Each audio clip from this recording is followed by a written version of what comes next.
एक ऐसा बागी जो गांव के मंदिर की 100 बीघा जमीन के लिए डाकू बन गया। वह चंबल का पहला डकैत था जिसके पास ऑटोमेटिक अमेरिकन राइफल थी। उसका ऐसा खौफ था कि कोई डाकू किसी महिला का रेप नहीं करता था। जब उसने अपने गिरोह के साथ आत्मसमर्पण किया तो भिंड में हजारों लोग उसकी एक झलक पाने के लिए उमड़ पड़े थे।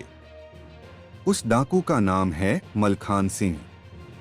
2014 में नरेंद्र मोदी से प्रभावित होकर सपा छोड़कर उनके लिए प्रचार भी किया। जब उनकी भाजपा में पूछ परख नहीं रही तो उसी मलखान सिंह ने 9 अगस्त बुधवार को कांग्रेस का हाथ थाम लिया। गुरुवार को कांग्रेस के पीसीसी चीफ कमलनाथ की मौजूदगी में मलखान सिंह ने पार्टी की सदस्यता ग्रहण कर ली। लोकसभा टिकट न मिलने पर 2019 में ही मलखान ने बीजेपी छोड़ दी थी। पिछले दिनों जब प्रियंका गांधी ग्वालियर आई थीं, तो रैली में शामिल होकर कांग्रेस से नजदीकियों का संकेत दे दिया था। अब वे विधिवत कांग्रेस में शामिल हो चुके हैं। पार्टी उन्हें भिंड की किसी सीट से चुनाव भी लड़ा सकती है। उनके पाला बदलने से सियासी गणित भी गड़बड़ा गया है। मलखान के लाइमलाइट में आने से एक बार फिर पुरानी यादें ताज़ा हो उठी हैं। आइए जानते हैं बिगड़ते राजनीतिक गणित के अलावा मलखान सिंह के पुराने किस्से। मलखान सिंह के कांग्रेस में शामिल होने से उसे क्या फायदा होगा? इसका जवाब चंबल की राजनीति पर गहरी पकड़ रखने वाले वरिष्ठ पत्रकार देवश्री माली ने दिया है। वे बताते हैं कि मलखान सिंह खंगार जाति से हैं। वे सामाजिक तौर पर पूरे प्रदेश में खंगार समाज के संगठन की राजनीति करते रहे हैं। शिवपुरी, भिंड, दतिया और बुंदेलखंड क्षेत्र की लगभग 40 सीटों पर खंगार समाज का अच्छा वोट बैंक है। वे दावा करते हैं कि पिछले विधानसभा चुनाव तक खंगारों का 99% वोट बीजेपी को मिला था। मलखान सिंह के चलते ये अब कांग्रेस को मिलेगा। इसके अलावा मलखान सिंह जब चंबल में थे तो उनकी छवि रॉबिन हुड की थी, जो आज भी बरकरार है। इसी के चलते भोपाल, ग्वालियर, मुरैना आदि क्षेत्रों में भी उनसे जुड़े लोगों की काफी संख्या है, जो कांग्रेस के लिए फायदेमंद साबित होगा। दूसरा, मलखान सिंह एक बड़ा नाम है। इससे कांग्रेस के पक्ष में माहौल बनेगा। मलखान सिंह की जिंदगी के स्याह पन्ने। रौबदार मूंछों पर ताव देने वाले मलखान सिंह कभी चंबल के सबसे बड़े डकैत थे। बात 70 के दशक की है। भिंड जिले के बिलाल गांव की 75% से अधिक जमीनों पर कैलाश नारायण नाम के दबंग का कब्जा था। उनके चाचा प्रदेश सरकार में मंत्री थे। पुलिस भी इसी परिवार की सुनती थी। दबंगई के चलते कई सालों से गांव की सरपंची इस परिवार के कब्जे में थी। गांव के मंदिर के नाम से 100 बीघा जमीन थी। इस पर भी इसी परिवार ने कब्जा जमा लिया था। ये बात 17 साल के मलखान सिंह को नागवार लगती थी। वह इस दबंग परिवार के खिलाफ गांव वालों को एकजुट करने लगा। ये बात इस परिवार तक पहुंची तो पुलिस से कहकर मलखान को एक झूठे मामले में जेल भिजवा दिया। जेल से जमानत मिलने पर मलखान सिंह खुलकर इस परिवार का विरोध करने लगे। सरपंची के चुनाव में उन्होंने पर्चा तक भर दिया।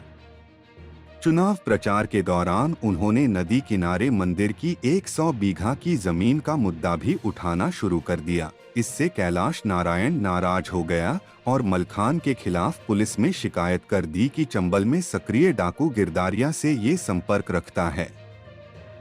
ये वह दौर था जब पुलिस पर सबसे अधिक पक्षपात के आरोप लगते थे। चंबल के अधिकतर बागी इसी पक्षपात के चलते बीहड़ में उतरे थे। उस समय भी ऐसा ही हुआ। पुलिस मलखान को गांव वालों के सामने पीटते हुए ले गई। इसके बाद कैलाश के एक खास आदमी की हत्या हुई तो इसका भी आरोप मलखान पर मढ़ दिया गया। होली के दिन मलखान के एक दोस्त की हत्या कर दी गई। इसके बाद मलखान बागी बनकर बीहड़ में उतर गए। मलखान सिंह बीहड़ में उतरे तो अपने चचेरे भाई और दोस्तों के साथ मिलकर खुद की गैंग बनाई। हथियार के लिए अपहरण और लूट की वारदातों को अंजाम दिया। गैंग मजबूत हुआ तो मलखान सिंह एक रात गांव लौटे और कैलाश नारायण के घर पहुंच गए। माइक से अनाउंसमेंट करके कैलाश को ललकारा, कैलाश के निकलते ही मलखान सिंह और उसकी गैंग ने ताबड़तोड़ फायरिंग कर दी। इतनी फायरिंग के बावजूद कैलाश जिंदा भाग निकला। काफी दिनों बाद मलखान ने कैलाश को ढूंढने में सफलता हासिल की और उसकी हत्या कर दी। डाकू बनने के बाद 15 सालों तक बीहड़ ही उनका ठिकाना बना। पुलिस ने एक के बाद एक कई मुकदमे उन पर लाद दिए थे, इसलिए वापसी की कोई गुंजाइश ही नहीं थी। मलखान सिंह की गैंग के साथ कुछ ही सालों में 100 से अधिक लोग जुड़ गए। चंबल में उस समय सबसे बड़ा गिरोह मलखान सिंह का ही हुआ करता था। मलखान सिंह की गैंग की दहशत एमपी के भिंड, मुरैना, यूपी के इटावा, जालौन, आगरा और राजस्थान के धौलपुर तक थी। विदेशी हथियारों के शौकीन थे मलखान सिंह। चंबल में उस समय कई दूसरे डकैत भी सक्रिय थे। फूलन सिंह भी चंबल में उतर चुकी थी। मलखान सिंह की गिरोह के साथ दूसरे डकैतों की कई दफा मुठभेड़ भी हुई, लेकिन वे किसी डाकू की जान नहीं लेते थे। मलखान सिंह ने नियम बना रखा था कि ऐसी मुठभेड़ में सिर्फ सामने वाले डाकू के कमर के नीचे ही गोली मारी जाएगी। इससे दूसरे डाकुओं की नजर में मलखान सिंह की इज्जत बढ़ने लगी।